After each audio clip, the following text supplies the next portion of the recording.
Hello hi नमस्कार जय जगन्नाथ मु होची सुश्री आपण मानक मो चैनल सुश्रीज होम किचन को बहुत बहुत स्वागत।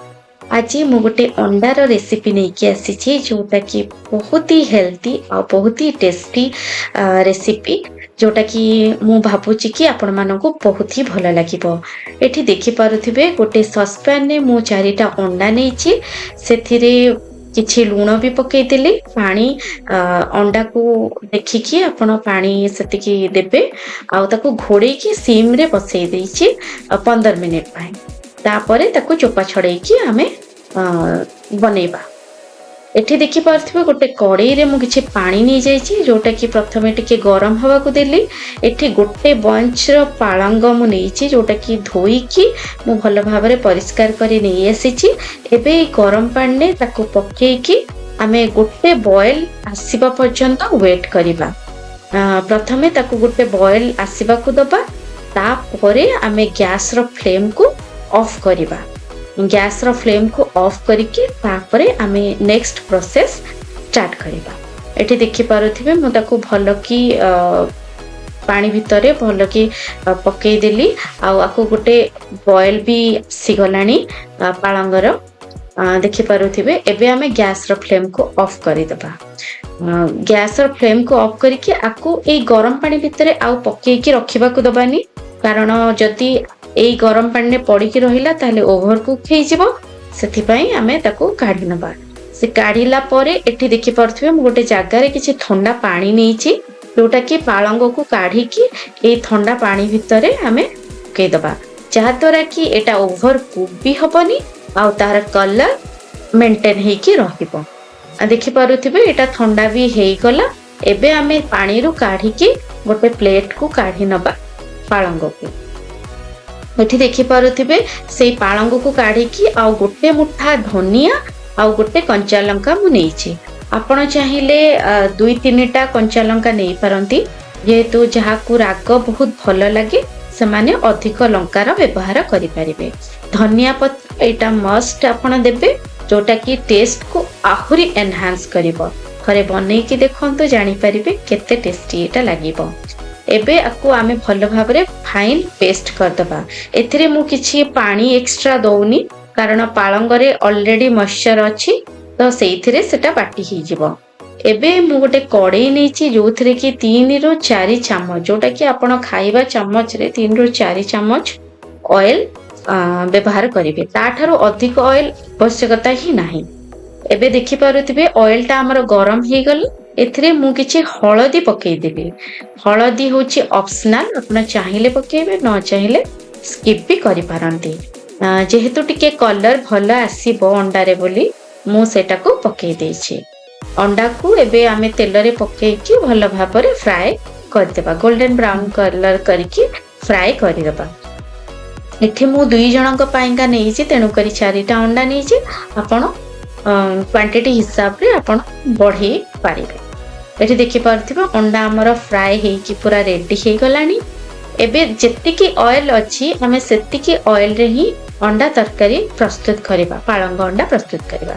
एथिरे हाफ टी स्पून मु जीरा दे देली। एथिरे आ कोनोसी प्रकार गरम मसला हमें फुटेइबानी जेहेतु गरम मसला टा बेसी ओवर हे जिवो पालंगर टेस्ट को एनहांस हबा को दबनी। तेणु करी आपण गरम मसला गोटा गरम मसला केबे भी व्यवहार करिवेनी। एठी देखि पारुथिबे मु गोटे मीडियम साइज रो ऑनियन को छोट छोट करी काटी देइथिली। छोट छोट करी आपण फाइन चॉप करि देबे। एठी देखि पारुथिबे गोल्डन ब्राउन पूरा डार्क ब्राउन करिवेनी लाइट ब्राउन करिकि को फ्राई करला परे 3 चम्मच खंडे आपण अदा रसुण पेस्ट दे देबे जोटा कि मु गोटे बड़ रसुण आउ गोटे रु 1.5 इंच खंडे अदा को व्यवहार करिथिली तो ताको भल भाबरे फाइन पेस्ट कर देइथिले। एठी देखि परथिबो अदा रसुणटा भल भाबरे कसी हे गलानी। तेल छाड़ी भी आसलानी टिके टिके। तो एई टाइम रे आमे जेते प्रकार गुंड मसला सब के नबा।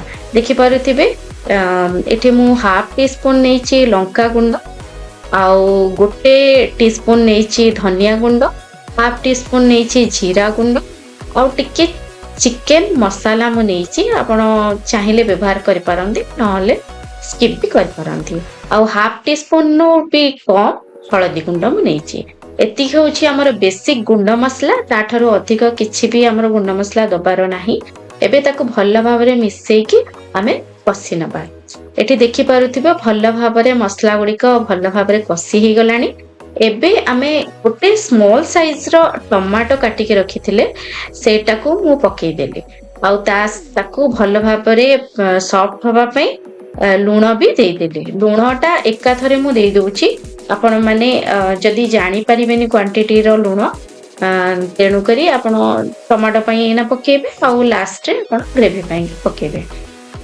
एठे मु एकाथरे लूणर व्यवहार करि नउची एबे आकू भल भाबरे घोड़े की आमे कषि नबा देखि पारुथिबे टमाटोर क्वांटिटी मु बहुत ही कम नैछि कारण एठी जेहेतु आमे पालंग व्यवहार करूचे ना टमाटोटा को बेसी आमे व्यवहार करि परिबानी जोटा कि टेस्ट भल लागिबानी एठी देखि पारुथिबे हमर टमाटोटा भल भाबरे सॉफ्ट हे की कषि हे गलानी तेल भी बढ़िया भाबरे छाड़ी गलानी एई टाइम रे आमे रखिथिबा पेस्ट पालंगर पेस्ट को पकेकी आकु भल भाबरे आमे मिक्स करिबा मसला सहित भल भाव मिक्स करके आपको बढ़िया भाव कषा जमती कि पूरा तेल छाड़ी जीव ना कि सांगे सांग आपको ता ऊपर अंडाटा पकईदेवा पकईदे कौन हम कि पालंगर जो गोटे स्मेल थाए ना तो सेटा रहीटा रहिले टेस्टा एते भल लगे एबे ताको घोड़े की आमे टिके कषि नबा देखि पारुथिबे एबे घोड़नी काढ़ी मु देखुची केते बढ़िया भाव कषि हो गलानी तेल भी छाड़ी गलानी आपण माने देखि पारुथिबे कलर भी पूरा बढ़िया भाव चेंज हो जाइए बढ़िया सुंदर कलर हो जाइए एबे एथिरे भाजी रखिथिबा अंडा को आमे ऐड करदेबा ऐड करिकी आकु भी भल भाव मसला सहित मिसई नबा देखि पारुथिबे केते सुंदर देखा जाउची कलर एबे हमर एटा होची की इंग्रेडिएंट्स जोटा की होची क्रीम मु अमूल रो फ्रेश क्रीम गोटे स्पून नौची जदि आपण मानक पाखरे अमूल रो फ्रेश क्रीम नाही ताले घरर जो आपण क्षीर सर जो रखिथिबे क्षीर सर रे अल्प टिके क्षीर मिसेकी ताको भल भाव फेंटिकी आपण एथिरे ऐड करि परिबे देखि पारुथिबे एठी बेसी कसिबार नाही ताको भल भाव मिसेइला परे आमे आवश्यकता अनुसार गरम पानी देदबा सबु बेले आपण गरम पानी ही व्यवहार करिवे ठंडा पानी जमर भी व्यवहार करिवेनी जोटा कि हमर टेस्टा टिके खराब हो जिवो देखि पारुथिबे आपण जेतिकी दरकार सेतिकी ग्रेवी रखिबे एटा बेसी पानिया ग्रेवी हबनी पतला ग्रेवी ही हबनी एटा ठीक ग्रेवी टिके हबो जोटा कि रुटी पराठा सहित खाइबा को भल लागिबो एठी देखि पारुथिबे हमर अंडा बनिकी बढ़िया भाबरे रेडी हे गलानी तो एबे आमे एथिरे टिके गरम मसला दे दबा जोटा कि गुंड गरम मसला आपण चाहिए एटा स्किप भी करि पारंती गरम मसला र किछ आवश्यकता नाही बट मु टिके नगु दे दूची बट गोटा मसला मु देई नथिले एठी देखि पारथिबे हमर अंडा पालंग बनिकी रेडी हे जायछि जति आपण को ए रेसिपीटा भलो लागुची ताहले लाइक शेयर सब्सक्राइब करिया को जमारु भी भूलंतुनी ढेर सारा कमेंट करंतु जा द्वारा कि मते गोटे मोटिवेशन मिलिबो मु आपण मानक पई नुआ नुआ रेसिपी नै कि आसीबी तेबे आजि पई रहुची एतिकी नमस्कार जय जगन्नाथ।